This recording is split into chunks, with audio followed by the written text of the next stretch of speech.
gravação está prestes, você está gravando, avise a todos que estão sendo gravados. Política de privacidade. Em inglês, claro. Muito bem. Caros amigos, vocês agora nessa quarentena não são alunos, são amigos, né? Somos amigos aqui. Então, iniciando a gravação, boa noite.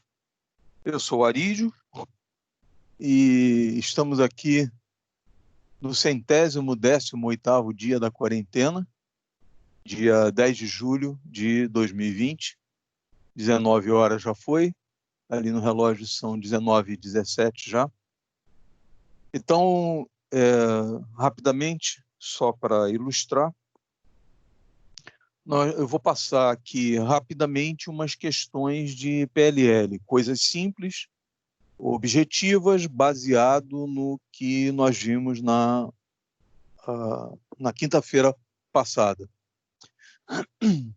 E dentro do PLL, eu vou abordar os osciladores de radiofrequência, os circuitos clássicos de osciladores, o Hartley-Colpitts, essencialmente, mas para mostrar uma aplicação. E logo a seguir vou falar do varicap e vou aplicar o varicap no oscilador. E dentro do horário, espero dentro do horário, falar dos osciladores de referência. Eu separei algumas imagens, não há muito o que falar de oscilador de referência, porque isso existem livros, inclusive, existem publicações inteiras sobre osciladores a cristal, por exemplo, né? Então, é um assunto muito extenso. Em eletrônica, qualquer assunto é muito extenso, né? Então, eu vou dar uma abordagem rápida, vou dizer o que é cada um, que é o que mais interessa. Vou apontar algumas coisas para vocês olharem na internet, se vocês se interessarem pelos osciladores de referência. É um assunto interessante, fascinante, principalmente porque osciladores a cristal, estranhamente, né, eles são da década de 20. Algumas pesquisas, você procurando na internet, você encontra menções de uso de osciladores a cristal de quartzo em 1921. Lembrando que em 1900, praticamente, é ali que há a invenção do rádio, né? Então, você imaginar que em 20 anos já havia um oscilador a cristal, né? A partir do momento que existe a válvula eletrônica, isso é importante frisar, é preciso ter um circuito amplificador eletrônico para você fazer o oscilador funcionar, porque ele é baseado num amplificador com uma realimentação da saída para a entrada, feedback positivo, de forma que reforça o sinal. Existe a realimentação negativa também, que reduz a amplificação, reduz o ganho do amplificador. Então, imagine que na década de 20, a partir do momento que surgem as primeiras válvulas eletrônicas, os tubos eletrônicos, né, capazes de amplificar sinais, é o momento que surgem os osciladores também, amplificadores e osciladores. E, imediatamente, o oscilador a cristal, o que é uma coisa muito interessante, porque o que há de mais moderno em termos de osciladores é um oscilador a cristal de quartzo, né? Se você olhar qualquer placa-mãe de computador ou qualquer telefone celular, ali você vai encontrar, no mínimo, 2 cristais de quartzo, talvez 3, no telefone celular mais do que isso até. Se você pegar um simples relógio, como esse ali em cima, né, Ele usa um cristal de quartzo, uma ampola, um tubinho de alumínio pequenininho, fininho, com cerca de 2, 3 milímetros de diâmetro. O teu relógio, caso você use um relógio de pulso, o teu relógio de pulso digital ou analógico, sendo eletrônico, ele usa um cristal de quartzo e o padrão é a frequência de 32.768. Por que 32.768? Porque 32.768 é exatamente a 15ª potência de 2. Ou seja, se você pegar um oscilador de 32.768 e colocar 15 flip-flops, um a seguir do outro, dividindo por 2, por 2, por 2, por 2, 15 flip-flops, lá no último flip-flop você terá 1 Hz. E a partir dali, classicamente, eles colocam mais um flip-flop para fazer o clock a cada segundo, a mudança de estado a cada segundo, né? Ou seja, um período de meio Hertz. Então, lá em cima, que você está vendo o ponteiro dos segundos andando ali no relógio, ele tem um pequeno motor com um rotor de ímã, uma bobina que recebe em volta, gerando um campo em volta de um ímã circular, e a bobina recebe o estado 1, 0, 0, 1. Quando ela troca o sentido da corrente na bobina, esse rotor dá meia volta. E é isso que faz o ponteiro dos segundos movimentar. Então, todos os relógios digitais básicos usam um cristal de 32.768 Hz, 32.768 kHz, como gerador de clock. Todos os relógios. A placa-mãe do computador usa um cristal de 32.768 para fornecer o clock do relógio que fica lá na BIOS, lá no sistema básico de entrada e saída do computador. O relógio da tua placa-mãe, que aparece ali do Windows ou do Linux, aquele relógio é controlado por um cristal de 32.768. Então você vê que nós estamos na idade da pedra, né? Literalmente. Porque desde que a eletrônica começou com os tubos eletrônicos, lá na década de 20, algo eletrônico de fato, com amplificação, com um circuito que controla a corrente baseado em outro sinal, né? Que o cristal de quartzo é usado para fazer osciladores. É a coisa mais estável que tem assim disponível facilmente, né? Eu vou falar rapidamente depois do oscilador baseado no rubídio, né? Que é muito estável, é baseado na decaimento nuclear e etc. Mas é outra história, né? Então, o cristal de quartzo é uma coisa fascinante, porque é usada há muito tempo. Muito bem. Então, vamos às questões.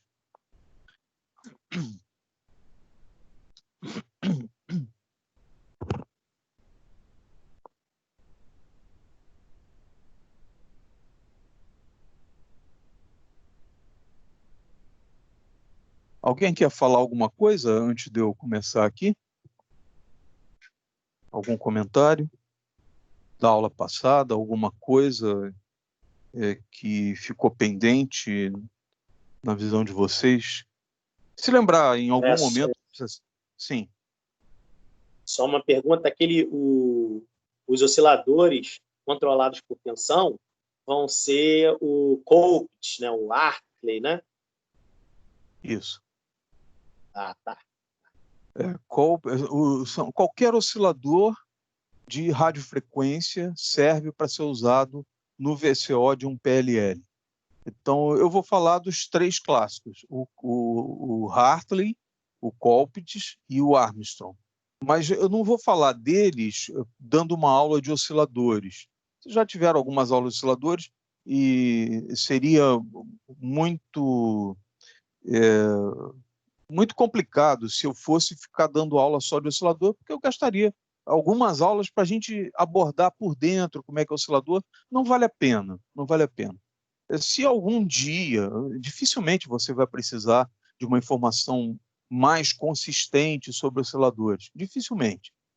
Se algum dia você precisar, tem literatura disponível, na internet tem, isso não é problema.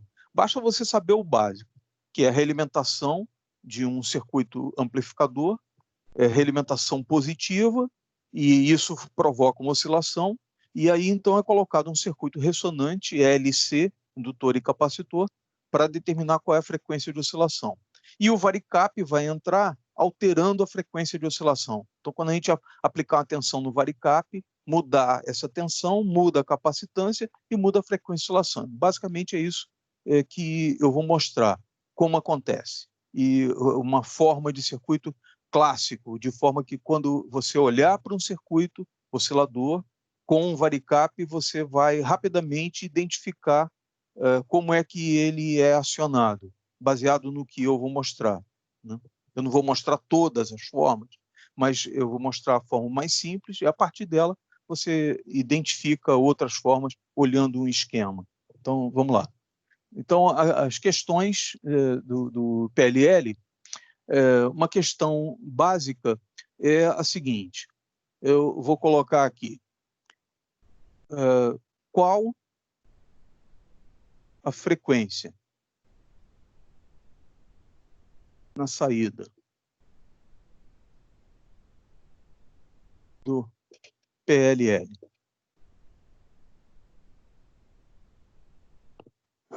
O que eu dou para você? O divisor N igual a 100. E a frequência do oscilador de referência, 1 MHz. Pensa rápido. 100 MHz. Claro, óbvio, né? É isso, entendeu? Qualquer literatura de PLL que você pegar, eu já examinei várias, né? Há muitos anos que eu faço isso. Qualquer literatura de PLL que você pegar, você vai ter uma dificuldade enorme para saber o que ele faz, porque há uma quantidade tão grande de informação em volta do assunto que você se perde e você não vai no foco da questão. O que ele faz? É isso. Então, Roger agora fez o objetivo. Se eu tenho a referência, eu sei o divisor para o N, eu sei qual é a frequência que ele está gerando. É isso. É isso que interessa. Se um dia você tiver que consertar um circuito com PLL, aí você vai ter que recorrer ao diagrama em bloco, você vai ter que ir lá verificar qual é a frequência de referência, se ela está certa, se existe a tensão de referência, né? Você vai ter que verificar se o divisor está funcionando, medir a frequência do oscilador e depois medir a frequência depois do divisor, né? Para ver se a comparação está correta. Medir a tensão gerada pelo comparador de fase para corrigir o oscilador. Sim, mas pouco provável. Esse conhecimento ele é muito restrito, pouquíssimos técnicos têm acesso a esse tipo de necessidade, né? a essa ocorrência de ter que consertar um PLL. Pouquíssimos técnicos, é uma coisa muito rara, né? Muito rara mesmo. Mas a essência, o conhecimento da essência da tarefa que faz o PLL, isso é fundamental. Então, aqui está. Vamos a outro.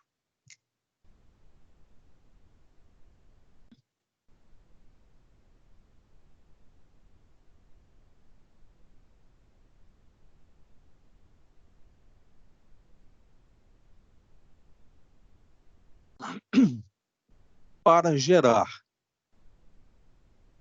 frequência de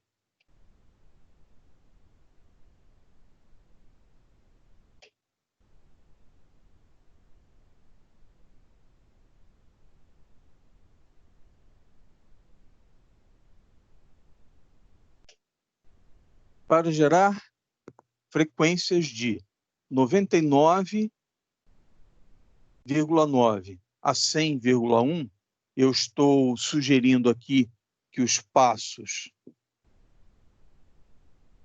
são de 0,1 MHz, ou seja, 99, 100 e 101.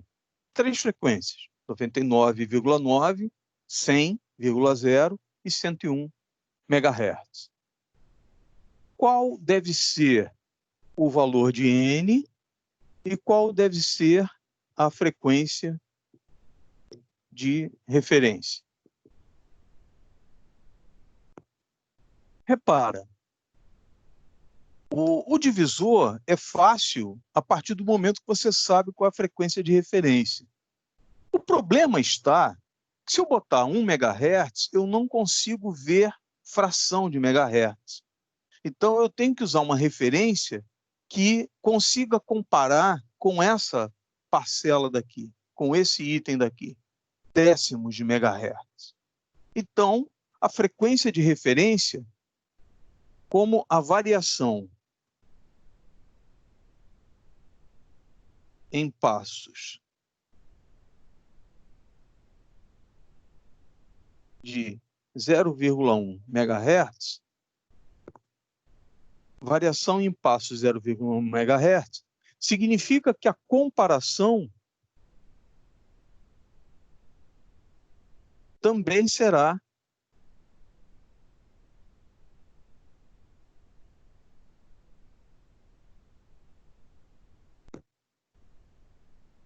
de 0,1 MHz.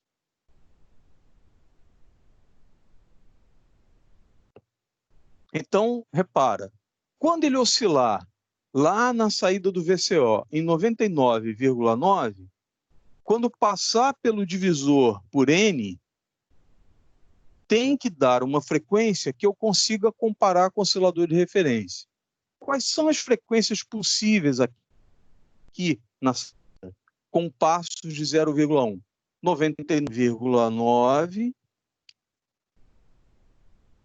MHz, 100,0 MHz e a última frequência que eu coloquei, 100,1 MHz. Então, se eu dividir isso aqui por um número N, quando comparar, ele vai ter que ser capaz de perceber essa variação de 0,1 MHz. Aqui também e aqui também.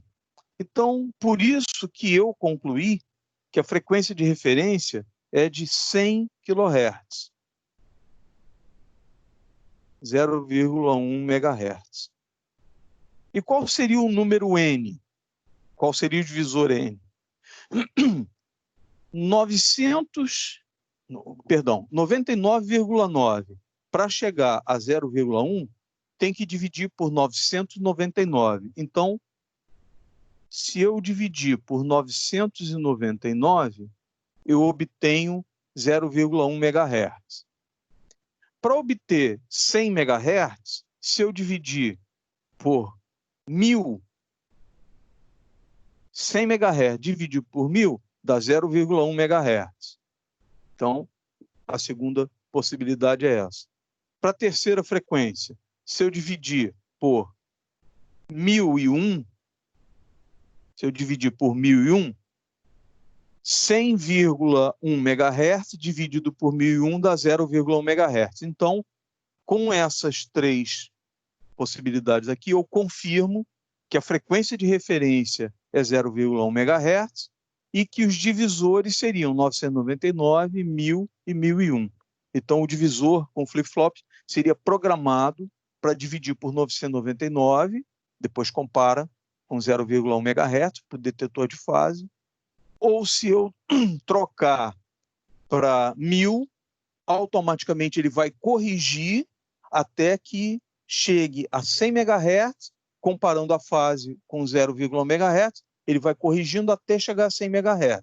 E aí estabiliza e loca, ele trava. E se eu mudar a seguir, se eu mudar para 1.001 a divisão no divisor programável, ele vai perceber que está errado, vai gerar uma tensão, vai corrigir até que a frequência do oscilador chegue a 100,1 MHz, que dividido por 1000, comparado com 0,1 MHz, ele trava a fase. É isso. Complicado, né? Esse aqui é um pouco mais complicado. Mas, se você entendeu isso aqui, você já entendeu como é que funciona o PLL. Eu só dei esse aqui para complicar um pouco mais, que é para ninguém tirar 10 na prova. Esse é o objetivo do professor. Muito bem. Estabilizar a imagem. Ok. Agora eu vou apagar. Alguém quer perguntar alguma coisa antes que eu apague? Só para lembrar, professor, lembrar da aula passada, que quando o usuário muda lá no dial, ele muda o divisor, aí o N, né? Acendendo ali o varicap ainda não entrou nessa jogada aí, né? Não, ele já entrou, mas eu não expliquei ele ainda, né? Ah, tá bom. Né? Eu estou dizendo como é que o bloco funciona. O VCO, dentro do VCO tem um varicap para poder fazer isso. Entendeu? O varicap, quando a tensão aumenta, o varicap diminui a capacitância. Quando a capacitância diminui, a frequência aumenta. Eu vou dar um exemplo, aliás, 2 exemplos disso mais adiante. Então, vamos lá. Posso apagar, né?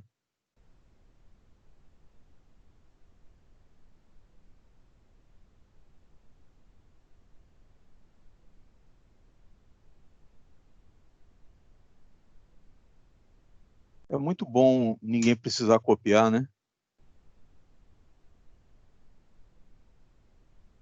Mas sabe que numa coisa assim mais rigorosa,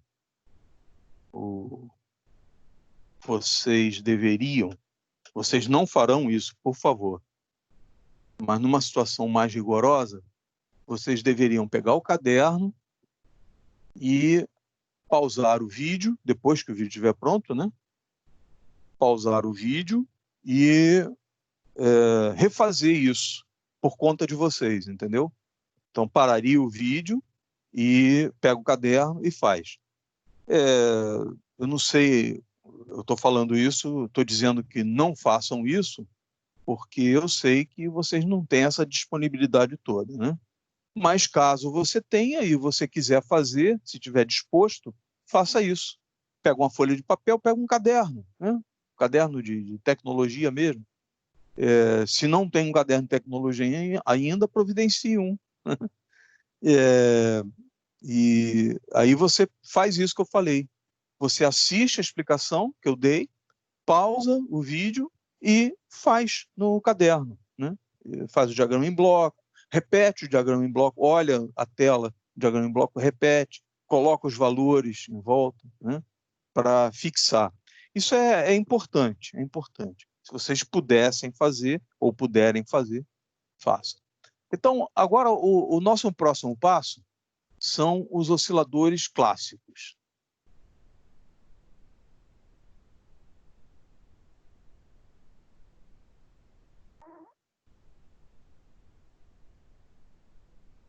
Mas eu vou falar dos osciladores de radiofrequência. Não vou falar de osciladores de áudio. Não nos interessam os osciladores de audiofrequência. Osciladores de audiofrequência você pode fazer tanto com rede resistor, capacitor, resistor, indutor, indutor e capacitor. Você pode fazer do jeito que quiser. Mas eles são de frequência muito baixa. Então, é muito raro haver uma aplicação de PLL em frequência baixa. Eu já vi quando você quer medir uma frequência muito baixa, o frequencímetro digital ele é baseado num oscilador a cristal para fazer a referência de medida da janela de tempo em que ele conta o número de clocks do sinal para fazer a medida da frequência. Então, o clássico, o basicão, é a base de tempo do frequencímetro digital ser de 1 segundo. Então, eles pegam, geralmente, um cristal, por exemplo, de 10 MHz e vão dividindo por 10, por 10, por 10, usando flip-flops. Os contadores de década digitais eram usados para isso. São usados para isso até hoje. Só que hoje está tudo dentro de um circuito integrado só, mas a base continua a mesma. Então, eles pegam um oscilador a cristal de 10 MHz, divide por 10, por 10, por 10, por 10, divide por 10 6 vezes. Perdão, 7 vezes. E aí obtém 1 Hz.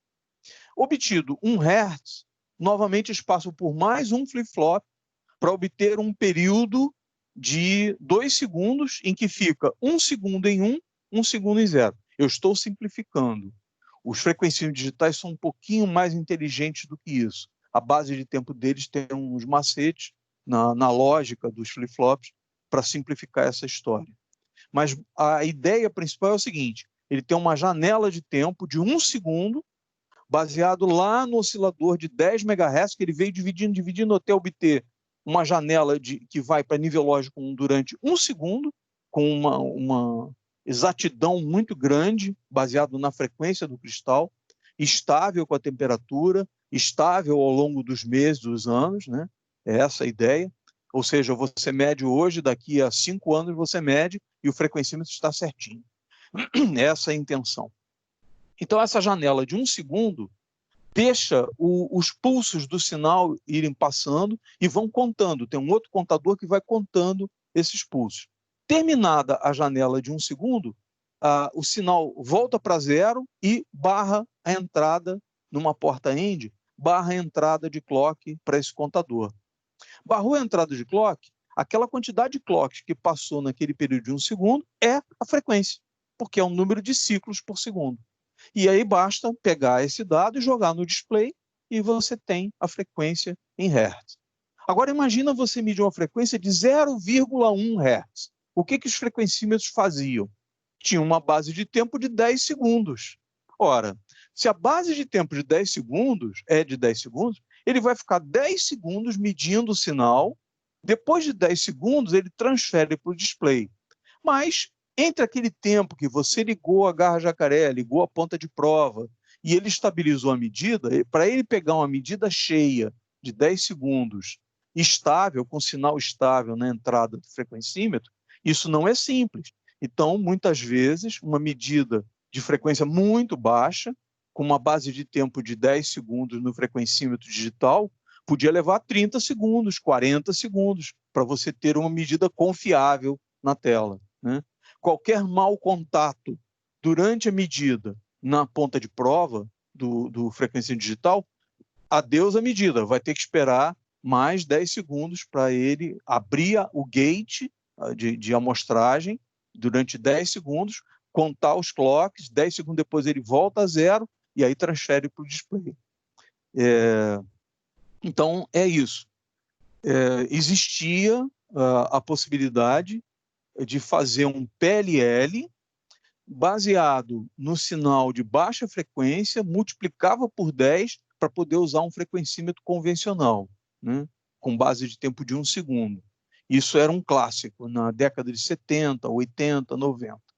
Depois, a partir daí, com microprocessadores, aí tem outros métodos para medir, né, que ele mede o período do sinal, então 0,1 Hz, 1 Hz ele mede em 1 segundo, ele mede e te dá com uma qualidade da medida muito boa. Não precisa ter um frequencímetro com base de tempo de 10 segundos, mas ainda existem. Eles ainda existem, até muito mais do que isso. Base de tempo de 100 segundos. Né? Muito bem. Então, vamos para os osciladores clássicos de radiofrequência. Hartley.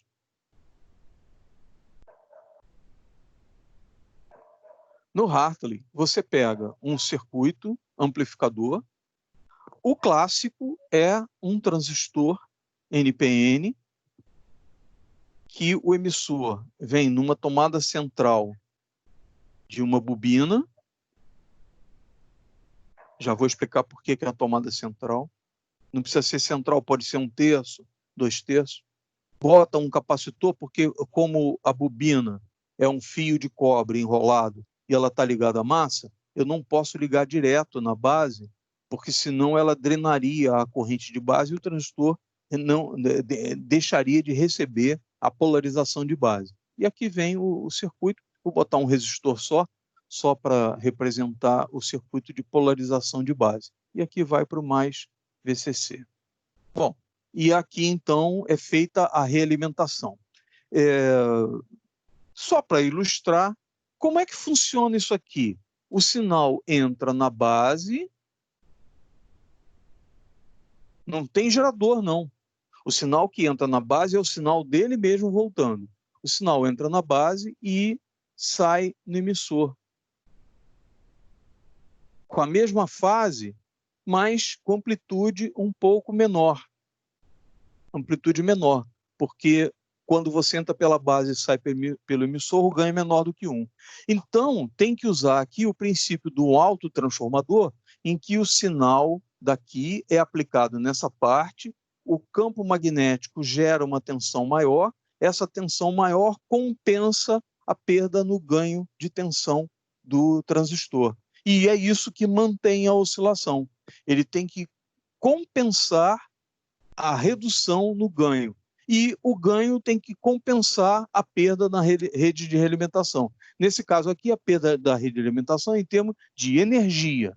Então, o buffer, que é o seguidor de emissor, entra pela base, sai pelo emissor, ele tem uma amplificação de potência, porque a corrente de base é pequenininha, variação pequena, e a corrente de emissor varia muito, geralmente 200 vezes maior, né? Beta vezes maior, HFE vezes maior, mais 1. Então, isso aqui aumenta a capacidade de corrente, mas não aumenta a tensão, diminui a tensão. E a bobina vai funcionar como um autotransformador e vai aumentar a tensão para manter a oscilação. Quem é que determina a frequência em que vai haver a realimentação? O circuito ressonante, formado por um capacitor e um indutor. A indutância total da bobina e o capacitor determinam a frequência de oscilação e é calculado a base do cálculo. É claro, tem as capacitâncias de base, né, indutância, capacitância de fiação, mas, em princípio, na sua forma mais simples, a frequência de oscilação é 1 sobre 2π raiz de L vezes C. L em henries, C em microfarad. Perdão, L em henries e C em farad. Aí, se você quiser usar aqui milifarad, por exemplo, né? E milihenry, então você consegue converter já para quilohertz, porque já dá 10 a menos 6 aqui, tirar a raiz quadrada, 10 a menos 3, então já produz quilohertz. Então, existem combinações aqui de capacitância e indutância na sua forma mais de submúltiplos, que você obtém megahertz direto, mas mais à frente no exercício eu vou mostrar isso. Então, esse é o oscilador Hartley. Ele produz uma oscilação aqui no emissor, geralmente o sinal é retirado no emissor, embora tenha o indutor fazendo a corrente de emissor ir para a massa, mas a variação do campo magnético produz uma variação de tensão aqui, e existe uma tensão baixinha aqui, contínua, por causa da resistência da bobina, então não deve ser ligado diretamente ao circuito seguinte. Usa sempre um capacitor de acoplamento. E isso aqui, então, vai produzir uma onda senoidal baseado na frequência de ressonância do circuito. Vamos botar uma configuração parecida para o Colpitts. Eu acho que eu errei alguma coisa aqui.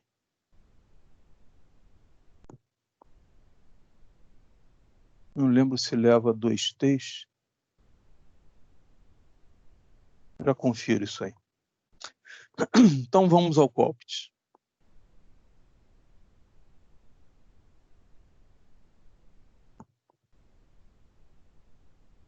O Colpitts, sim, alguém chegou aí?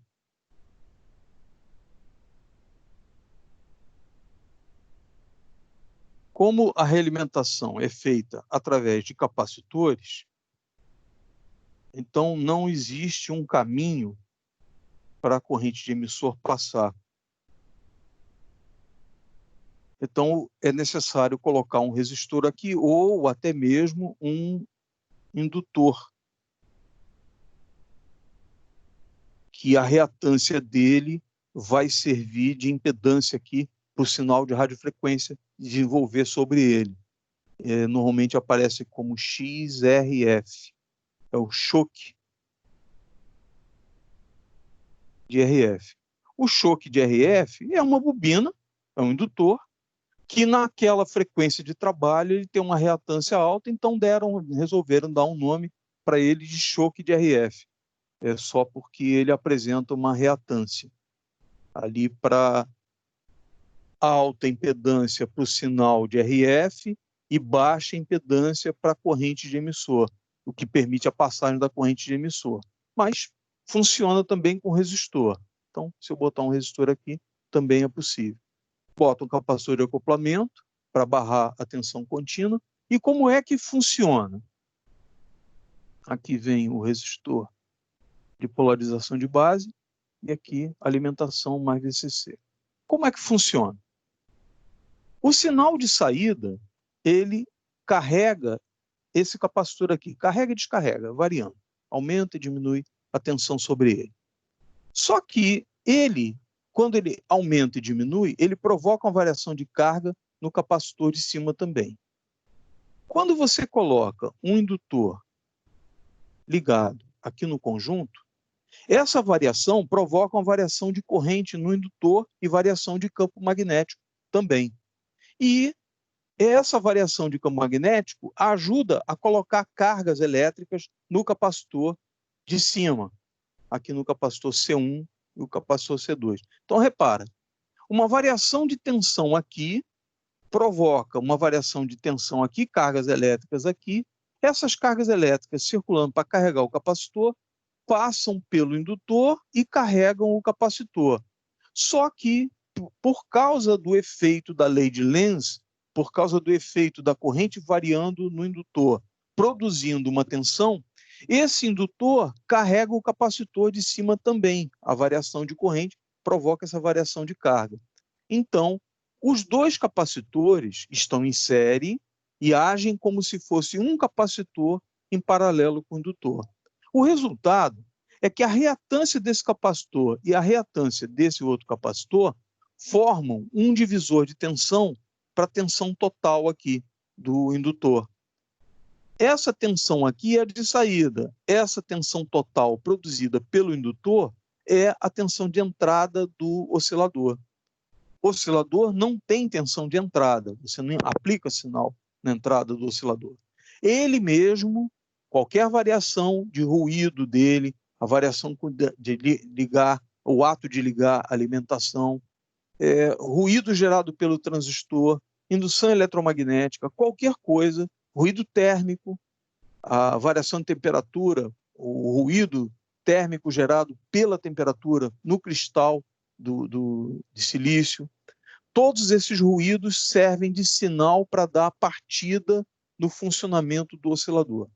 E então, eu fiz uma coisa errada, eu liguei o indutor aqui para a massa, ligado direto na base. Não pode. Então, tem que ter um capacitor aqui para barrar a polarização de base. Então, esse indutor produz uma tensão que entra pela base, é aplicado junto com a polarização e realimenta. A divisão de tensão total do circuito ressonante é feita pela reatância dos capacitores. Então, repara, no Hartley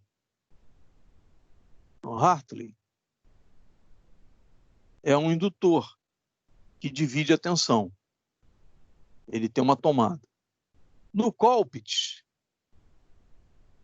é um capacitor, ou são dois capacitores que dividem a tensão. Nunca mais você vai esquecer que o Hartley, a divisão de tensão é no indutor, e o Colpitts, a divisão de tensão é com o capacitor. Nunca mais vai esquecer. E, por último, o Armstrong.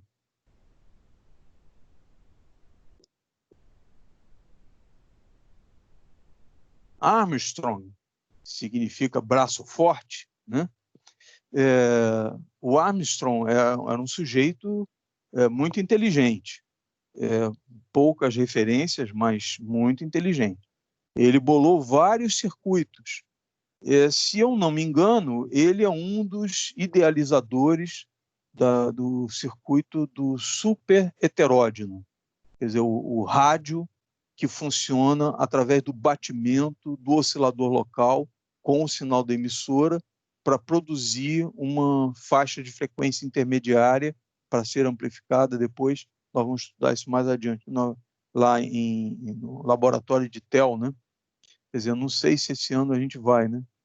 Mas a minha intenção é que a gente tenha umas aulas sobre o laboratório de telecomunicações, aquilo que for possível passar para vocês, eu mesmo fazendo demonstrações, uma coisa assim, eu tenho a intenção de fazer ainda esse ano, né, para vocês, né, não para o ano que vem.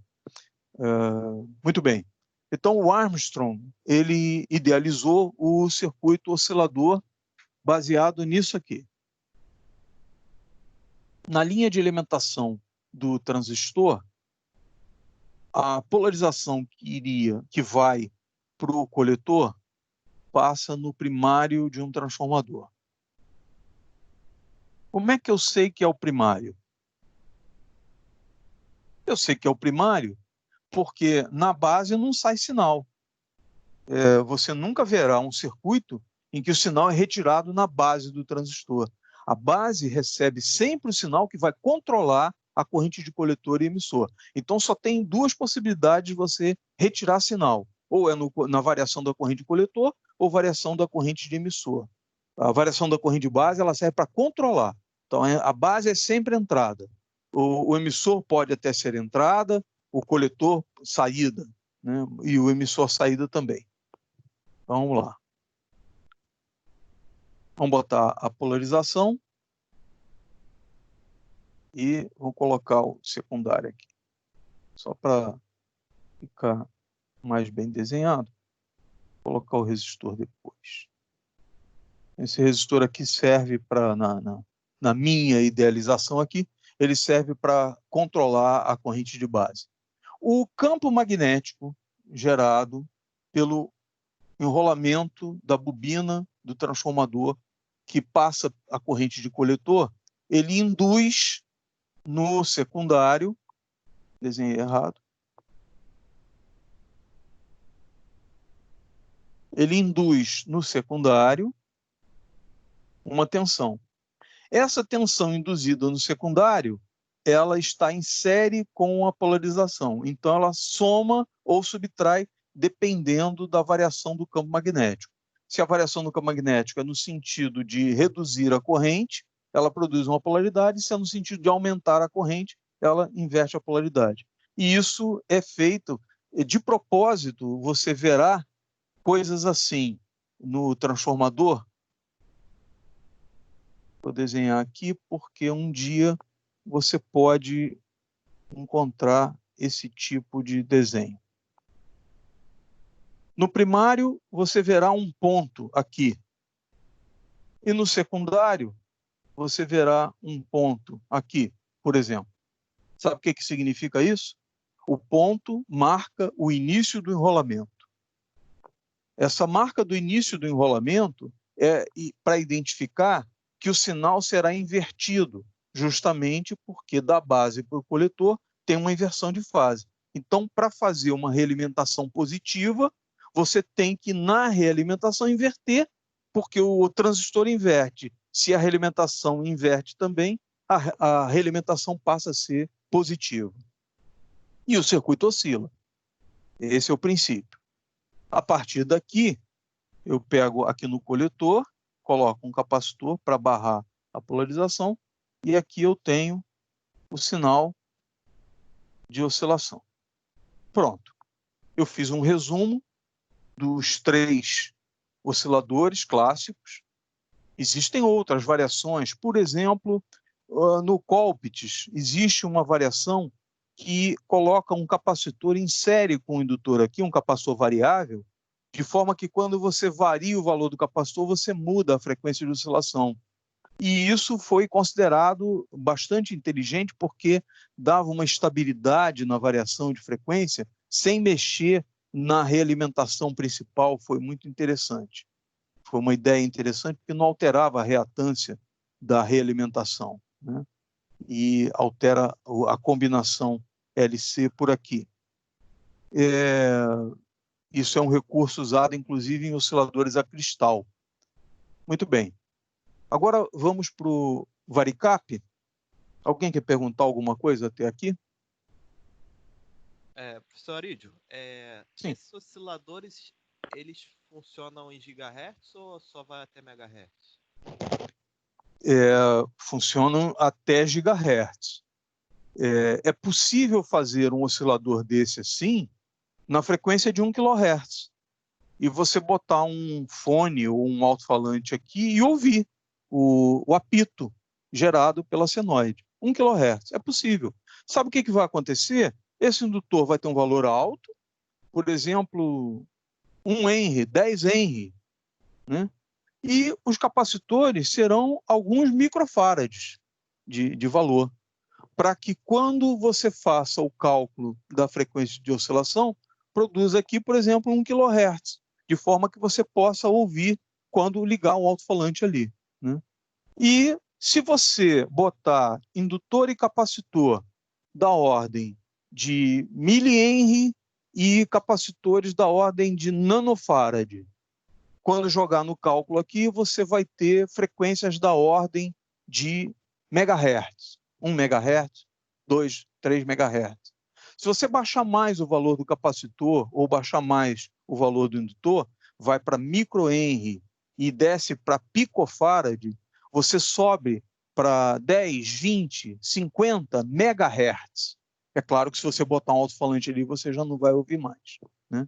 Eu, por exemplo, se botar 8 kHz aqui no oscilador, 9 kHz eu já não escuto mais, né? Mas aí é um problema meu, né? Você que é mais jovem, certamente você ouviria 10 kHz. Mas 20 kHz, ninguém ouve. 30, só cachorro, só alguns animais. Geralmente, se você joga 25 kHz num amplificador, num tweeter, e bota bem alto, você começa a ouvir a cachorrada da vizinhança uivando de dor, porque dói no ouvido deles, né? Um tom de frequência tão alto. E se você baixar isso aqui, vir abaixo de microhenry e botar aqui 1 picofarad, por exemplo, você já vai lá para cima, para a faixa de UHF, para centenas de megahertz, podendo chegar a gigahertz. Agora, eu vou aproveitar, já que você mencionou o fato, deixa eu estabilizar a imagem, para quem quiser pegar. Vou apagar agora. Alguém quer perguntar alguma coisa antes? Eu vou trocar para mostrar o oscilador. Eu vou mostrar o oscilador lá em cima, de centenas. Eu queria perguntar o seguinte, professor. No caso, eu estou tentando ver uma semelhança nos três. Quando o senhor explicou sobre o Hartley, o que acontece ali na bobina é que é um efeito de autotransformação, né? Porque ali a variação da corrente gera uma tensão que compensa a queda de tensão no emissor, não é isso? Não fala queda de tensão, não. Compensa a redução da tensão da amplificação da base para o emissor. O sinal no emissor, a amplitude do sinal da senoide no emissor, ela é menor. Geralmente é 0,9 o ganho. Quer dizer, se você tiver 1 volt aqui na oscilação, aqui você tem 0,9 volt. Entendeu?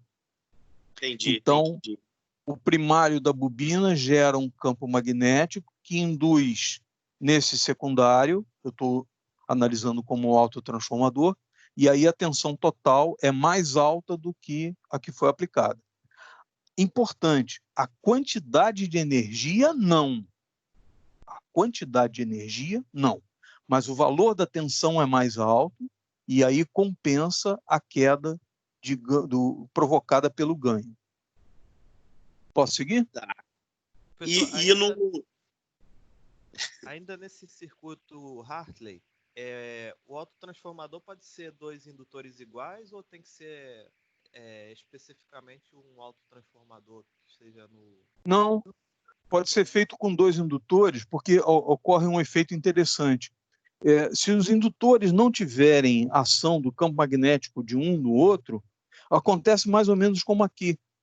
Por exemplo, por que a tensão aplicada aqui produz uma tensão mais alta aqui? Porque tem a bobina no caminho e a pouca corrente que circula por ela aqui, ó, da tensão aplicada no capacitor, tentando carregar o outro, produz uma tensão que aumenta, produz um campo magnético que aumenta a tensão aqui. Então, a tensão total aqui é maior do que a daqui, produzido pelo campo magnético da bobina. Aqui é a mesma coisa. Se você tiver bobinas separadas, olha que interessante. A corrente que passa por aqui, o campo magnético aqui, a corrente que passa por aqui, através do capacitor, é aplicado na outra bobina e produz um campo magnético que aumenta a tensão. Então, a corrente de carga e descarga do capacitor provoca uma tensão nessa bobina. Essa tensão mais essa é maior do que essa daqui. A soma é maior do que essa. Então, não precisa ser o conceito exatamente igual do autotransformador. Do autotransformador seria se não tivesse capacitor. Aí só assim daria certo, né? Então, um alto trafo sem capacitor, ele funcionaria assim. Só daria certo se o campo magnético de um indutor afetasse o outro. Aí a tensão seria mais alta. Mas se você puser um indutor separado do outro, de forma que o campo magnético desse não afeta o outro, não vai funcionar como autotransformador. Quando você bota o capacitor, aí o capacitor providencia para que circule corrente no de cima e desenvolva uma tensão. Ok? Alguém ia perguntar uma outra coisa. Eu que ia comparando, e justamente ia fazer a comparação dos dois, Hartley e Colpitts. Então, na verdade, os dois funcionam na realimentação pelo fato das bobinas, né, da bobina de cada um, gerar uma tensão maior para a realimentação positiva, né? Isso. Nos dois casos. Nos dois casos. E aqui também, né? É isso que eu ia perguntar também. O Armstrong tem semelhança com agora, isso? aqui não. Aqui é o contrário, né? Aqui é o contrário. Porque aqui, você aplicando o sinal na base, o sinal do coletor é maior. Entendeu? Ah, sim. O único caso que reduz é quando você entra na base e sai no emissor. Então, por isso tem que usar dessa forma aqui, né? Agora, veja, tem outras configurações para Hartley e para Colpitts, entendeu? Realimentando de de coletor para emissor, de coletor para base, né? Mas não é a forma clássica. Eu estou falando o seguinte: se você encontrar um oscilador Hartley, provavelmente vai ser nessa configuração aqui. Se você encontrar um oscilador Colpitts, provavelmente vai ser nessa configuração. O que pode mudar? Tira um bipolar e bota um FET, por exemplo. Entendeu? Mas o princípio continua o mesmo. Esse daqui, a relação de espiras é maior aqui e menor aqui. Porque como a corrente que passa no coletor é alta, produz um campo magnético forte e induz aqui. Então, a tensão na base, a variação da corrente de base é pequenininha. Então, o secundário desse transformador, normalmente, ele tem menos espiras do que o primário.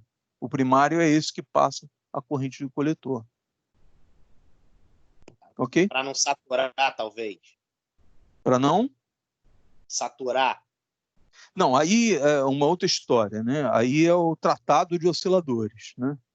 Que você tem que compensar a perda da rede de realimentação com o ganho do amplificador, mas não pode ultrapassar muito o produto, não pode ser maior do que 1, ou próximo de 1, e tem que ter uma forma de controle. Normalmente, a forma de controle são as próprias curvas características do transistor. As curvas aquelas curvas IC/VCE do transistor, quando elas fazem aquela curvatura assim, elas mudam o ganho do transistor.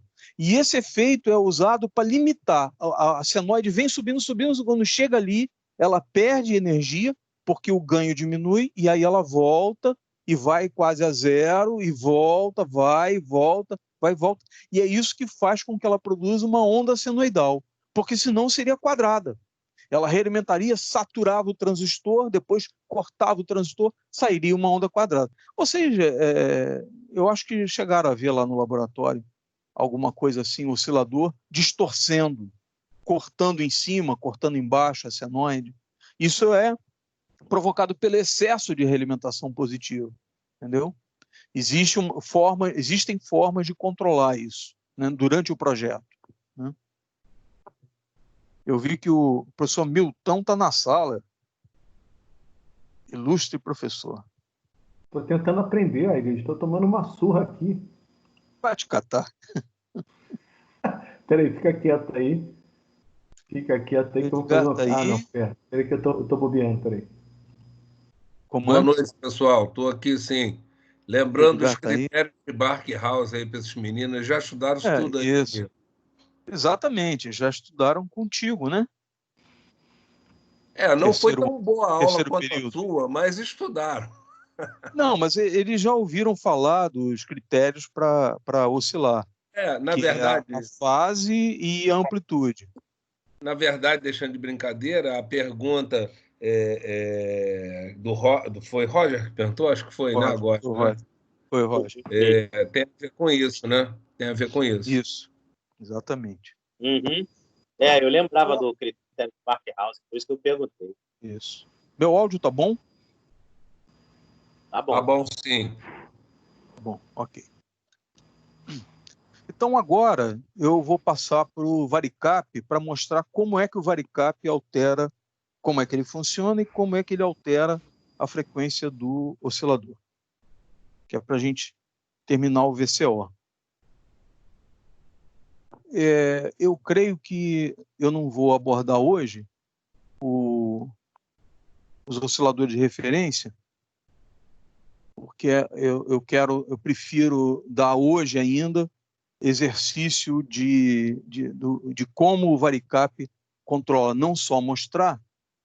Em vez de deixar o exercício para a próxima aula, é preferível inverter, e eu deixo para falar dos osciladores a cristal. Eu vou falar de três osciladores de referência, né?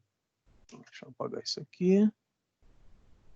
Só para ficar anotado para vocês, eu vou falar dos osciladores de referência.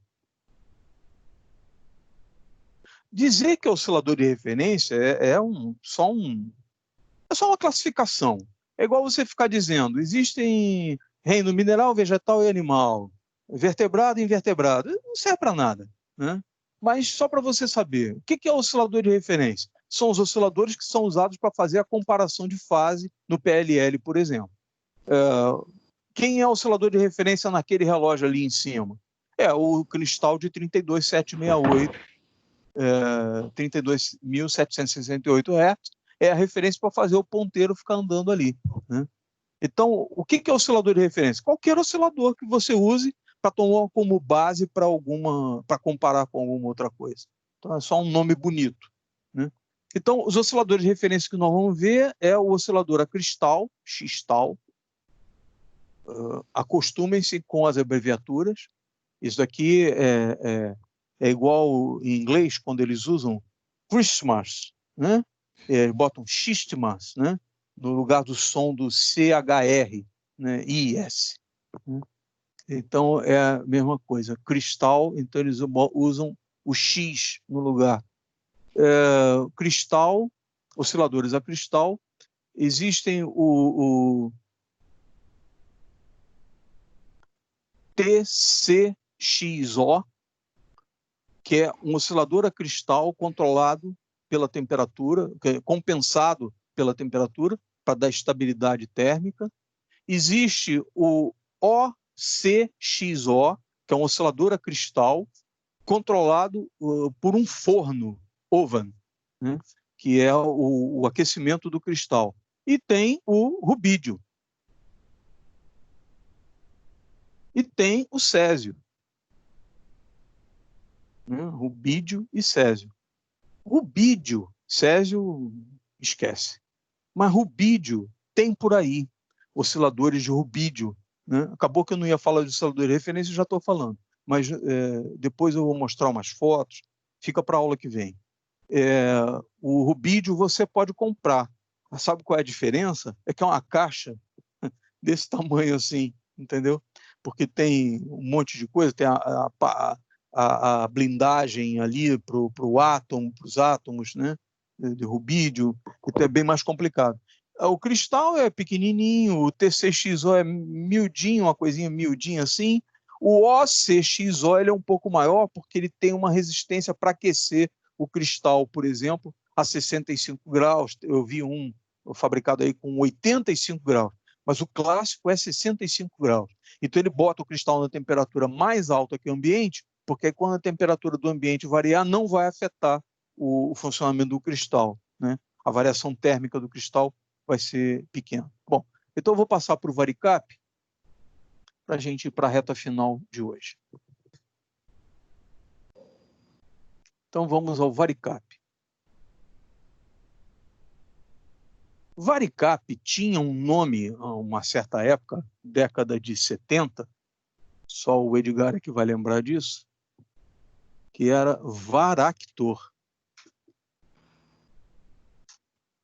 Nome horrível, mas era uma marca. Varicap virou capacitor variável, né? Então é o diodo varicap. E o diodo varicap, ele tem esse símbolo aqui, ó, um capacitorzinho e um diodo. No lado do catodo dele, da plaquinha, em vez de desenhar uma plaquinha, desenha um capacitor. Então isso é o varicap, né? É o símbolo dele. E quando você olha para ele, o que você vê? Você vê um diodo. Geralmente com encapsulamento de vidro. E você vê uma faixinha aqui assim. E você vai dizer, isso é um diodo. É um diodo. Não é outra coisa, é um diodo.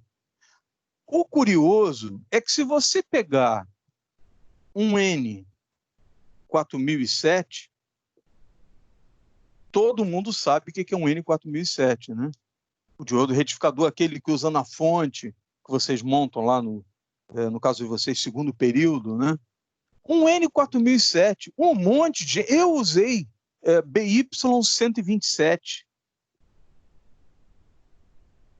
126, BY127. Quando eu estava no curso técnico, eu montei um circuito oscilador, bobina, capacitor, fixo, e botei um BY126, ou um BY126, lá controlando a frequência. E um potenciômetro variando a tensão, polarização inversa dele, e a frequência mudando. Eu fiz isso, entendeu? Isso em 1973, 74, né? Por aí. Umas experiências que eu estava fazendo. Então, qualquer diodo tem efeito de capacitância variável. Como é que funciona? E qual é a diferença para o BB809 ou BB512? Esse é um varicap. Se tu for no Google e procurar, você vai lá ver, varicap. Se você botar esse aqui é varicap, e esse aqui é diodo retificador, ou diodo de uso geral. Uso geral, assim, uso geral, quando o componente diz que é de uso geral, é porque é botequim, né? É o joelho do botequim. Muito bem. Hein? Multiuso. Multiuso, exatamente. De aplicação geral, de uso geral. O Babson 126 e 127 também era lá na década de 60, 70, sabe?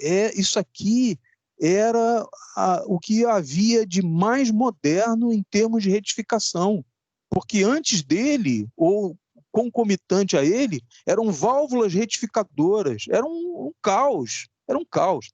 Qualquer coisa com válvula é um caos, não é, Edgar? Qualquer coisa com válvula é horrível. Válvula entende? É maravilhoso, rapaz. É igual motocicleta, é um troço que foi feito para cair, entendeu? O válvula é um troço que esquenta tanto que foi feito para dar defeito. E se cair, quebra. Muito bem. Então, o que há de diferente entre esse e esse? Esse aqui também pode ser usado como varicape. Então, eu vou botar aqui entre aspas, usado como varicape. Pode, mas não deve. Por quê? Esse cara daqui, a faixa de valores aqui, valores precisos. Então, o fabricante faz o varicape e ele diz, se você variar a tensão de tal valor até tal valor, ele vai variar a capacitância de tanto a tanto. Bota uma taxa de erro lá, geralmente 5, 10% de erro. E esse cara aqui, que você pode usar como varicape, não. Você não tem a menor ideia qual vai ser a faixa de valores de capacitância dele, né? Então, esse aqui, por exemplo, o BB809, o principal valor dele é de 15 picofarad, e esse daqui é de 300 picofarad. Esse aqui era usado em rádio AM. Como os rádio AM trabalham na faixa de 1 MHz, em torno de 1 MHz, frequência mais baixa, o valor do capacitor tem que ser mais alto. Então, a variação também tem que ser mais alta, então ele era de 300 picofarad. E o BB809 é usado até hoje nos seletores de canais de televisores, telefones celulares e tantas coisas por aí, né? Eu não estou dizendo que é o BB809, né? O BB809 é um varicape da década de 80, então não estou dizendo que use ele. Mas o valor dele, a faixa de valor de 15 picofarad, corresponde a variações de frequência alta, porque 15 picofarad para 14 picofarad é uma variação para 13,5, dá 10% de variação. Isso em frequência é coisa para caramba, está dentro da raiz quadrada lá da ressonância, mas é coisa para caramba, né? Ainda assim. São vários megahertz variando, né? Enquanto que aqui são vários quilohertz variando, porque o valor é bem alto de capacitor. Muito bem. Então aqui frequência baixa, aqui frequência alta. E esse cara aqui, ele faz esse papel aqui, pode ser usado como varicape, mas não tem valor de capacitância definido pelo fabricante.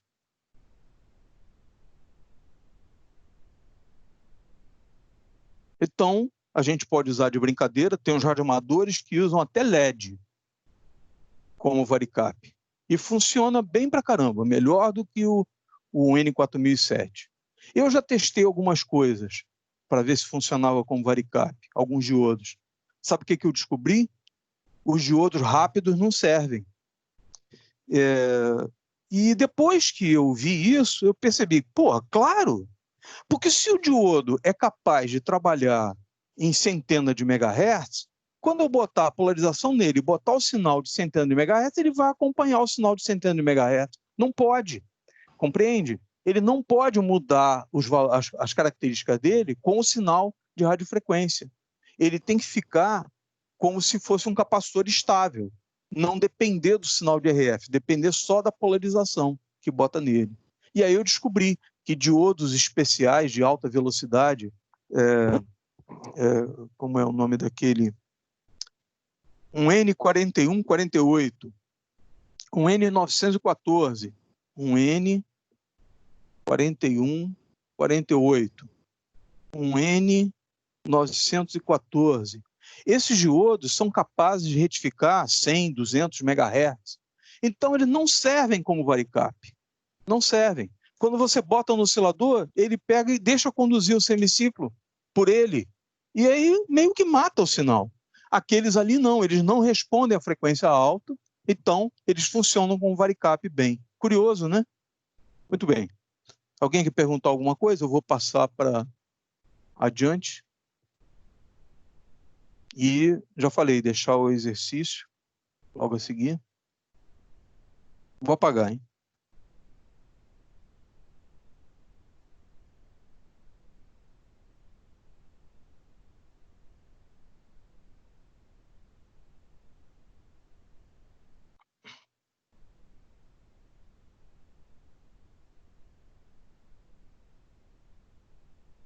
Eu já usei até transistor como varicap. Você pega uma junção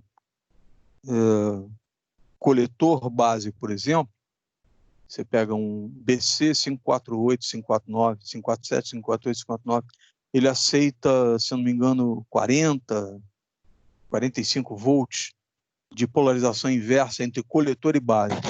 Entre base e emissor, não. Entre base e emissor, a polarização inversa é baixa, 7 volts, coisa assim. Age até como Zener, né, claro. Mas entre coletor e base, você pode botar tensão mais alta. Então, você pode botar lá 10 volts, 12 volts, 15 volts, 20 volts, polarizando inversamente, e ele se comporta bem, porque a tensão de ruptura dele, a avalanche dele, ocorre lá em 40, 45 volts. Aí, lá naquela região, ele atua como Zener. Se você botar um resistor em série com ele, vai atuar como Zener. Se você não botar resistor e subir a tensão sobre ele acima da ruptura dele, ele vai queimar, vai fazer chuim, vai fazer pof. Muito bem. Então, vamos aqui ao varicap. Qual é? Aí, toda vez que você tem um diodo, tem de um lado material P, do outro lado material N. Se aqui é P, ali é N, a seta está virada para lá. E no material P, você tem falta de elétrons nas ligações. E aí, quando falta elétron da ligação de um átomo com outro, geralmente alumínio misturado aqui no silício, e do lado de cá, fósforo misturado no silício. Então, sobra elétrons nas ligações entre os átomos. Presta atenção, esse positivo que está aqui não significa que está positivo. É só no compartilhamento, como chama, na ligação covalente, na ligação que deveria ser covalente, não é covalente. Não há equiparação entre os átomos, porque aqui o átomo de alumínio está faltando um elétron. Então tem 3 elétrons, o silício tem 4. Aí você pega são milhares de átomos de silício, você bota um átomo de alumínio ali no meio perdido. Então ele, na hora que vai se ligar, vai trocar as cargas elétricas, dá a impressão de que está faltando um elétron. Dá a impressão, porque cada átomo que tem ali, alumínio e silício, todos eles têm seus elétrons, equilibrado com seus prótons. Então ali a carga elétrica é nula. Nas ligações, no momento da troca de elétrons, dá a impressão de que está faltando um elétron, então surge esse símbolo aqui para mostrar que falta um elétron nas ligações entre os átomos. Mas a carga elétrica do material é neutra. Do outro lado, a mesma coisa. Na hora de partilhar os elétrons, o fósforo, que tem 5 elétrons na última camada, você solta um átomo de fósforo no meio de milhares, centenas de milhares de átomos de silício, dá a impressão de que está sobrando um elétron. Todos os elétrons ali têm o seu correspondente de prótons no núcleo do átomo. O material está neutro. Mas para representar que nas ligações está sobrando elétron, bota esse sinalzinho aqui. Então, aqui está neutro, aqui está neutro. Esse daqui está faltando elétron em ligação, aqui está sobrando elétron em ligação. E no meio do caminho? Bom, no meio do caminho vai acontecer uma bagunça. Alguns elétrons que participam das ligações aqui, momentaneamente, eles vêm para cá atraídos por esse elétron que faltou na ligação aqui. Quando ele faz isso, quando ele vem para cá, ele fica, o lado de cá fica negativo de verdade, porque estava neutro e veio um elétron. E do lado de lá fica positivo de verdade. Olha só o problemão. E quando ele vem para cá, logo a seguir lá fica positivo, acaba que um outro elétron volta para lá para preencher o espaço vazio. Então tem uma nuvem de elétrons fazendo esse vai e vem para um lado e para o outro. Essa nuvem de elétrons faz aparecer uma tensão nessa região. E quando você faz passar a corrente por aqui, polarizando diretamente, corrente de anodo do diodo, esse material ali continua trocando elétrons. Apenas quando você bota a polarização direta, essa região diminui de largura. Então, quando você bota polarização direta, esse material que estava ali, isso aqui estava solto em cima da bancada. Ninguém ligado nele, acontece isso. Você botar um voltímetro eletrostático aqui, ele vai indicar essa tensão aqui, que em 27 graus é 0,62 volts. Muito bem. Aí esse material, na polarização direta, ele fica mais estreito. Mesma coisa. Mesma coisa. Então aqui fica trocando. Quando você faz a polarização inversa, quer dizer, eu botei positivo aqui e o negativo do outro lado, passou uma corrente para lá. Agora eu vou fazer o contrário. Eu vou tentar passar uma corrente daqui para cá, não vai circular, só a corrente de fuga. Vou tentar botar positivo aqui, negativo aqui. E aí vai acontecer o efeito ao contrário. Ele vai ficar mais largo. Então esse vai e vem aqui fica mais largo. Aqui fica mais estreito, mais estreito. O que acontece se você exagerar nisso aqui, na polarização inversa? Se você exagerar e tomar o material todo, pum, dispara a corrente. Se você botar um resistor em série, ele vira um regulador de tensão. Se você não botar um resistor em série, alguém que limite a corrente, a quantidade de corrente passando, de carga elétrica passando, com a tensão aplicada, produz uma potência grande, produz uma quantidade de calor grande e ele faz chuim e pof.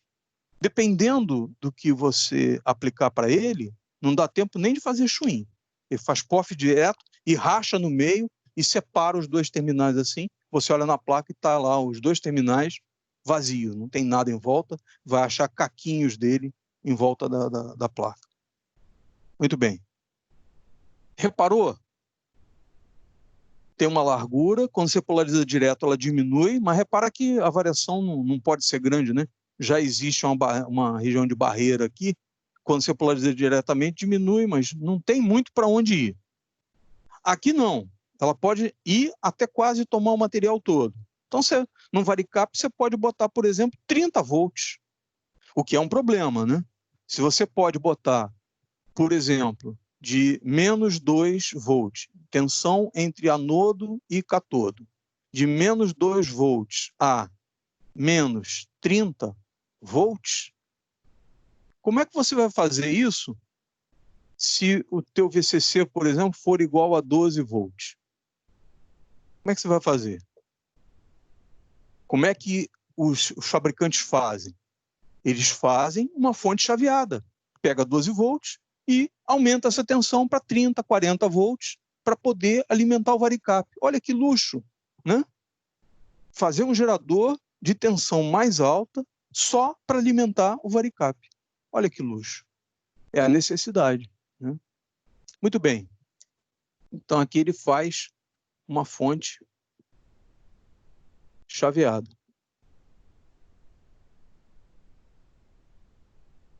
Para produzir uma tensão mais alta no equipamento, se for alimentado por 12 volts. Se for alimentado por exemplo, caminhão, trabalha com 24 volts. Se for de telefonia, trabalha com 48 volts, a telefonia fixa, né? Aí não precisa, porque aí já tem uma tensão mais alta para esse tipo de coisa. Mas é muito comum um circuito ser alimentado com 12 volts. Ou até menos. É muito comum, 5 volts, por exemplo, né? Muito bem, então vamos lá. O que aconteceu daqui para cá? O comportamento é como se aqui fossem as armaduras de um capacitor. Armaduras de um capacitor. Por quê? Essa nuvem de cargas elétricas que fica circulando entre o material P e o material N, ela não participa da corrente principal do diodo. Bom, principalmente se estiver polarizada inversamente. Aí não tem corrente mesmo, só corrente de fuga. Aí ela participa um pouco, mas a ideia é que essas cargas elétricas se comportam como se fosse o dielétrico de um capacitor. Então, quando você aumenta a tensão, você aumenta a espessura do dielétrico, como se você afastasse as placas de um capacitor, e a capacitância diminui. Deu para entender? Então, se a tensão é baixa, se você bota uma polarização direta, 0,6 volts, coisa e tal, a capacitância aumenta, mas a variação daqui para cá é pequena. Então, normalmente, eles dão prioridade a essa variação maior, variação de capacitância.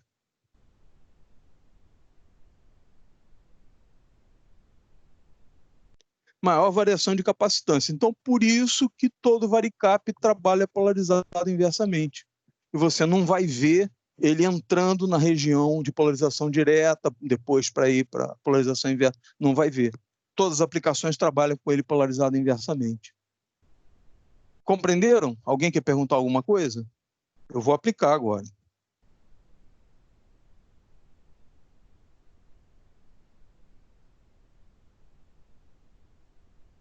A aplicação é simples. Era o que eu pretendia, o horário está bom. O que eu falei, em vez de dar o exercício na próxima aula, eu vou dar o exercício hoje e na próxima aula eu começo falando dos osciladores de referência e nós vamos mudar de assunto também. Mais à frente temos, eu quero mostrar para vocês um controle de potência funcionando. Eu vou montar um circuito de controle de potência usando um triac e, se tudo correr bem, se nada explodir, eu vou mostrar as formas de onda. Vai ser uma aula teórico-prática, né? Eu vou dar uma aula prática para vocês de controle de potência. Não acredito que seja na próxima aula, não. Acho que não vai dar tempo. E depois da quinta-feira que vem, hoje é dia 10, 17, 24. No dia 24 eu tenho um compromisso, então dia 24 eu não vou usar o horário. De repente depois eu combino com alguém que esteja dando as aulas para ocupar esse espaço, né? Para aproveitar o dia, né? Mas vamos lá. Então eu vou aplicar o varicap. Reta final de hoje. Eu vou colocar aqui um varicap, eu vou colocar uma tensão positiva, mais V de controle, e vou ligar num varicap.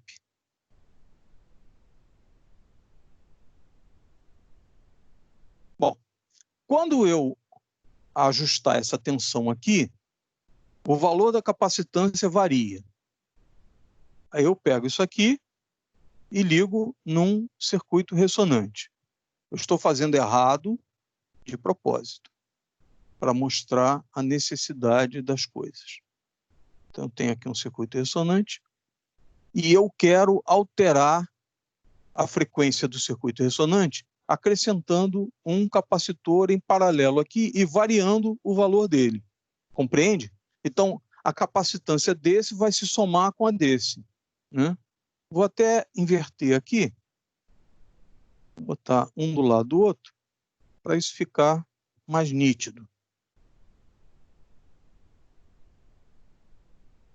Eu vou botar valores, né? Aqui eu vou colocar 100 picofarad. Aqui eu vou colocar 1 microhenry. E vou colocar aqui um varicap que ele varia de 2 volts, ele tem 15 picofarad, a 30 volts, em que ele tem 2... Eu botei errado. Não, tá certo. De 2 volts a 30 volts, ele variando de 15 picofarad a 2 picofarad. Pronto. Então, quando tiver 2 volts, ele tem 15 picofarad, quando tiver 30 volts, ele tem 2 picofarad. Essas duas capacitâncias, 2 picofarad a 15 picofarad, elas vão se somar aos 100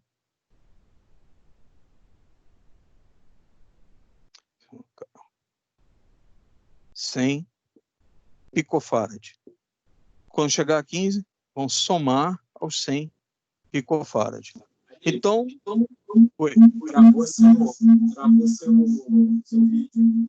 Tem um áudio retornando aí. É o meu, não. Travou seu vídeo. Tá congelado? Tá congelado. Congelado. Espera aí. Então, só um instantinho. Não vou parar a gravação, não. Parei a apresentação. Vou compartilhar de novo o vídeo. Troca para cá. E inicia a apresentação. E está retornando lá. Ok. Voltou. Voltou para vocês também? Sim. Ok. Eu não prestei atenção, que eu estou monitorando aqui no laptop. Muito bem. Então, quando variar de 2 picofarad a 15 picofarad, esse valor do varicap vai se somar aos 100 picofarad. Então, isso vai variar de 102 picofarad a 115 picofarad. Quando a tensão for de 30 volts até 2 volts, ele varia de 102 a 115. E você joga os dois casos com um microhenry, então você joga na frequência 1 sobre 2π raiz de 1 microhenry vezes 102 picofarad.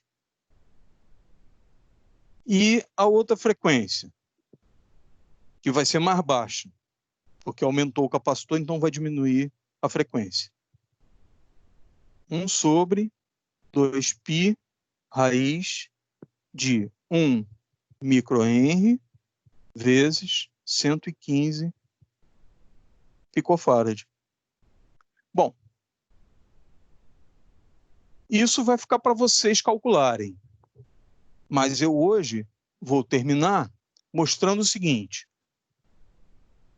Aqui temos um erro de polarização. Qual é o erro de polarização? A tensão de controle do varicap, ela está sendo aplicada direto no varicap. E tem um fio aqui que vai para a bobina e a bobina está conduzindo direto para a massa. Então, esse circuito aqui está errado. Em termos de polarização, está errado. A ideia está correta. Agora temos que corrigir a polarização dele. Temos que barrar a tensão contínua do varicap para ela não passar para a bobina, porque senão vai ter Henry torrado. Está vendo? Então, o erro de polarização. A ideia está correta.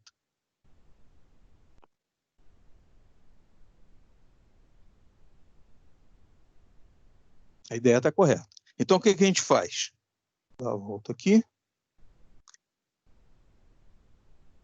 A gente bota primeiro o seguinte. Vamos colocar um capacitor aqui que não atrapalhe a frequência de ressonância. Eu já vou entender isso. Então, aqui tem um capacitor de 100 picofarad. E aqui um indutor de 1 microhenry. Qual capacitor que colocado aqui não vai atrapalhar a frequência de ressonância e vai deixar o sinal de radiofrequência, o sinal aqui, senoidal, passar para o varicap? Então, aqui está o varicap. Ele tem que ter uma reatância baixa para essa frequência. E aqui tem 100 picofarad. Então, eu vou fazer o seguinte. Eu vou botar um capacitor ali, só para não atrapalhar, que seja 10 vezes maior. Então, eu vou botar aqui 1 nanofarad.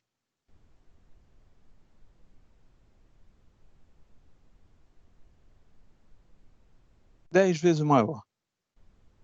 Eu poderia colocar 100 vezes maior. 6 vezes maior, eu iria para 10 nanofarad. Quanto mais alto eu botar aqui, ele atrapalha menos o efeito desse capacitor. Porque se eu botar aqui, ele fica em série com a capacitância do varicap. Então, se eu pusesse aqui 10 picofarad, ia ficar 10 picofarad em série com 15, com 2. Então, ia alterar o efeito provocado pelo varicap. Então, o que eu faço? Boto um capacitor bem alto aqui, de forma que toda a variação, quando você calcular em paralelo aqui, ele atua como se fosse um curto-circuito. A reatância dele é tão baixa, comparado com os outros elementos, que esse varicap está em paralelo com esse capacitor e com essa bobina. Então, para efeito de sinal, é só calcular a soma dos dois e aí essas contas estão valendo. Depois eu posso até, próxima aula eu posso mostrar, posso já deixar pronto para vocês verem qual é o efeito se eu botar 1 nanofarad, 10 nanofarad, qual é o efeito na variação da capacitância. Mas vamos lá, vamos terminar. Então, repara o seguinte, falta uma coisa. Essa oscilação aqui, provocada no circuito ressonante, que vem lá do oscilador, ela passa pelo capacitor, reatância baixa, e o varicap sofre essa variação de tensão ali nele, carga e descarga. Quer dizer, não é carga e descarga porque não é um capacitor, mas ele sofre uma alteração das cargas elétricas dele. Ele tem uma polarização, o sinal é pequenininho, não pode ser um sinal enorme, que altere a polarização dele significativamente, então ele vai ficar variando, e variando ali como se fosse um capacitor. Muito bem. E lembra aquilo que eu falei, ele não responde como retificador para aquele sinal. Não pode, senão não funcionaria. Então, para evitar que a fonte seja vista como um curto-circuito para a análise do sinal, vamos colocar aqui um resistor de 100 kΩ.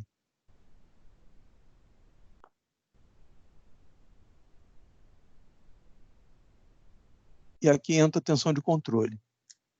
100 mil ohms em série com o varicap. 100 mil ohms. É um valor alto, né?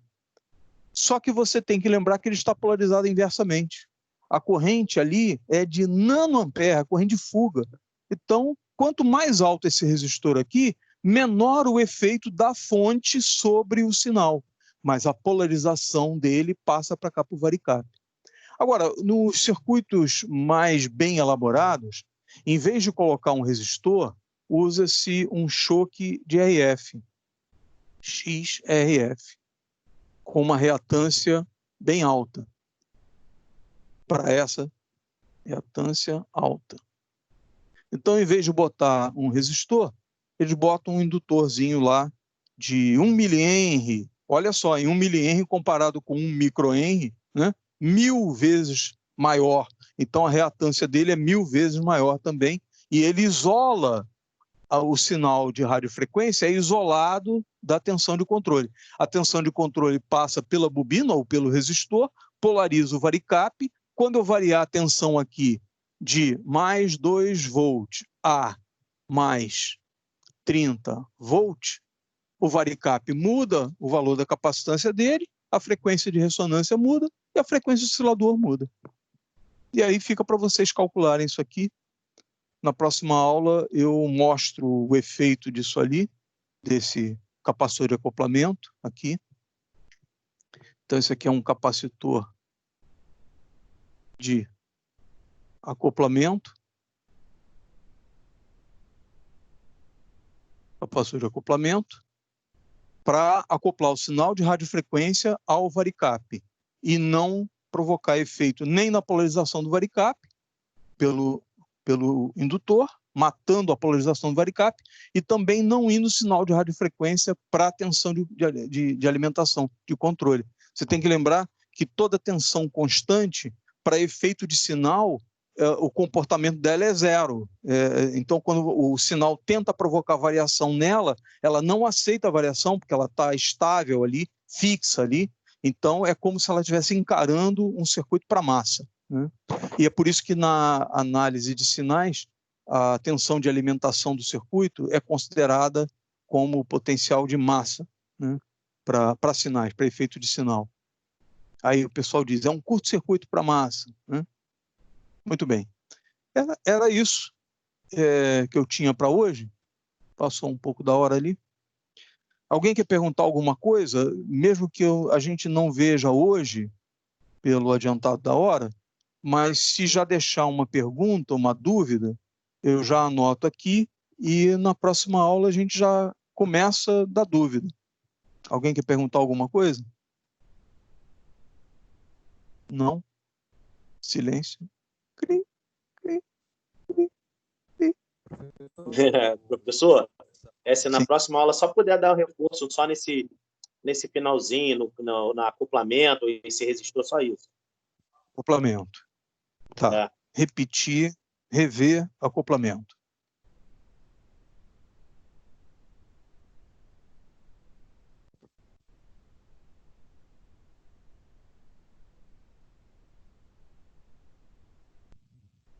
Mais alguma coisa? Professor, o início dessa aula fica arquivado aonde? Você entrando no Teams, você vai no chat, ela vai aparecer no chat, vai demorar talvez um dia, 2, leva um tempo. Quanto maior a aula, mais tempo eles levam para processar. Então, quando você entrar no chat do grupo, você verá o vídeo. E o Microsoft Stream é que distribui ele, é um aplicativo do Teams, né? Então, lá no chat, se você entrar no chat, você já vai ver os vídeos da aula anterior, do Milton, do Eduardo, já estão lá, né? no chat de cada grupo, né? Porque o Marcos criou um grupo para tecnologia, um grupo para isso, um para TV, etc., separado, né?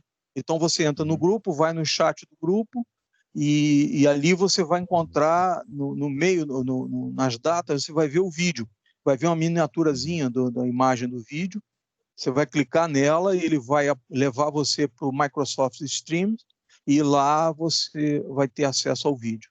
Agora, eu de qualquer forma, depois eu vou recomendar até o Marcos fazer isso com tudo, eu vou baixar esse vídeo para o meu computador e vou colocar no YouTube, porque o acesso é muito mais fácil no YouTube do que você ter que logar no Teams, né, para poder ter acesso, procurar.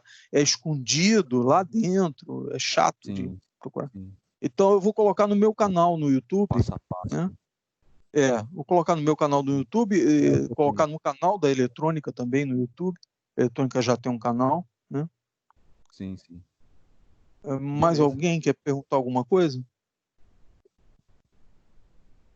Professor, esse circuito, em geral, se usa com uma fonte só ou costuma usar uma segunda fonte? Fala mais perto do microfone. Em geral, se usa o quê? Uma fonte de alimentação para o V-controle e o VCC ao mesmo tempo, ou se costuma usar fontes distintas, o V-controle e separadas. Porque você vê que a tensão de controle ela varia de 2 a 30. A alimentação do circuito não, é fixa lá em 12 volts, 18 volts, né?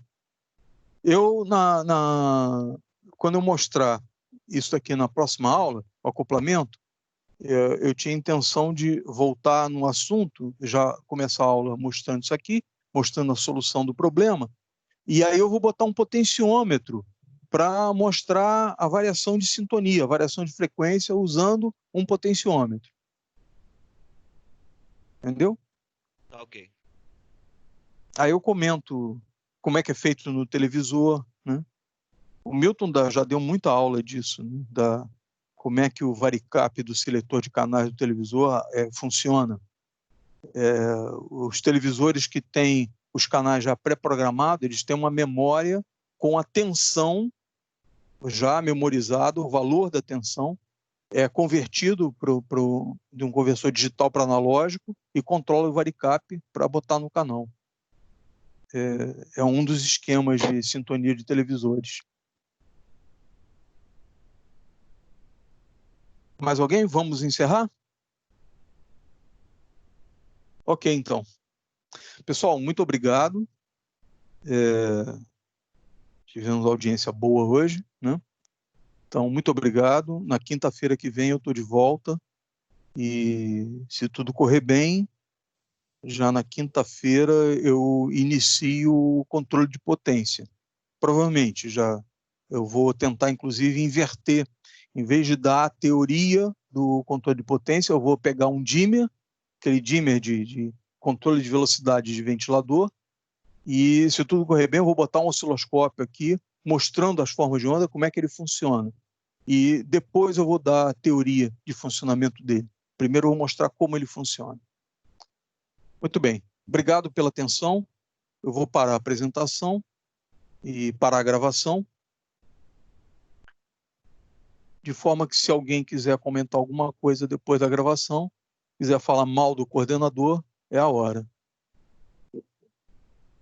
Vou parar a gravação agora.